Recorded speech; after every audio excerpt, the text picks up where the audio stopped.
War of the Suburbs. Cup of tea, love? Stan stood by the kitchen sink. His wife shuffled in and sat at the table. Yes, please, she whispered. Stan knew that Margaret needed at least another 10 minutes before she fully awoke. This was their usual morning routine, and had been for the last 32 years. Him stood by the sink, waiting for the kettle to boil, and her sat at the table, staring into space. Bonnie, their pet dog, snapped and barked at Stan's ankles. What's the matter with you? Said Stan. He turned to his wife. Dog's gone mad. She needs to go outside, said Margaret, rubbing a hand over her face. The dog ran to Margaret, put its paws on her knees, and yapped frantically. You need to go wee-wees, said Margaret, leaning down towards the dog.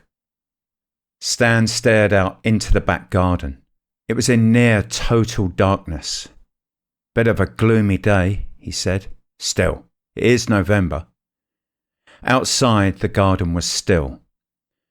The trees at the back, the well-tended rose bushes, Stan's pride and joy, and the plants and lawn, all shrouded in dark grey.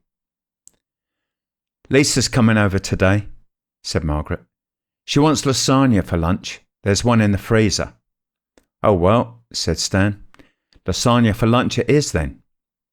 He didn't mind. He would eat anything that Lisa wanted.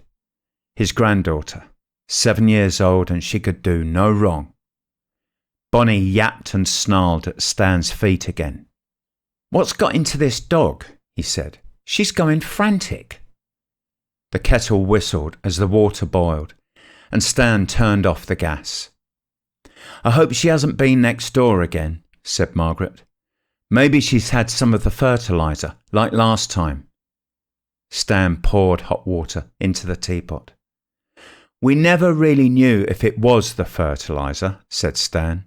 We just said it might have been. Their next-door neighbour had used a new fertiliser on his lawn. Margaret thought that Bonnie had eaten some of it, and it had made her ill. But no one really knew. Stan put the lid on the teapot. He always gave it 2 minutes to stew. Then, a proper cup of tea. Just right. He crouched down to take a closer look at the dog. As he reached out a hand to stroke her head, she cuddled under his arm and whimpered, her eyes wide open in fear. What's the matter, girl? Said Stan. Can you hear that? Said Margaret. Stan stood upright and peered out into the garden again. Why was it so dark? It was nearly 7. The days were shorter in November, but it shouldn't be this dark. There it is again, said Margaret. She stared down the hallway to the front door. Stan? Stan could hear it too now, voices coming from outside. There's something going on outside, he said. I'll just take a quick look.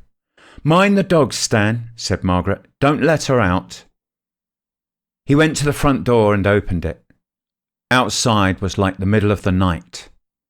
In the small drive of their house, their neighbour stood, dressed in his underwear and a pair of slippers. I can't believe it, he said. I just can't believe it. Stan stared back at him. He looked comical standing there in his shorts and vest. The slippers on his feet were for a woman, his wife's slippers. Bob, said Stan, what's going on? Bob the neighbour shook his head and gave Stan a grin. I can't believe it. It's just incredible. Over the road, Stan saw the woman who lived in the house opposite. They didn't speak that often, just said hello, and that was about it. In her arms was her daughter. The girl had her arms wrapped around her mother's waist, holding her tight. Bonnie barked and whimpered behind him. Margaret called out to him. Stan, what is it? Other neighbours were in the street, all dressed in their pyjamas or in their underwear, all staring up at the sky. A car had stopped in the middle of the road. The driver stood by his car and gazed up above his head. Stan tilted his head and looked above. Then he saw it. A huge expanse of metal. A great network of shining steel where the sky should be. It covered the entire space above their heads. A spaceship, bigger than the entire road, larger than anything in the whole town. A stream of small lights flickered and raced from one end to the other. "I can't believe it," said Bob the neighbour. He let out a laugh like a child. "I just can't believe it." "Stan, what is it?" Margaret called out from behind him. "What's going on?" The edges of the spaceship veered off into the far distance. Just outside the perimeter of the spaceship, Stan could make out a strip of early morning sunlight.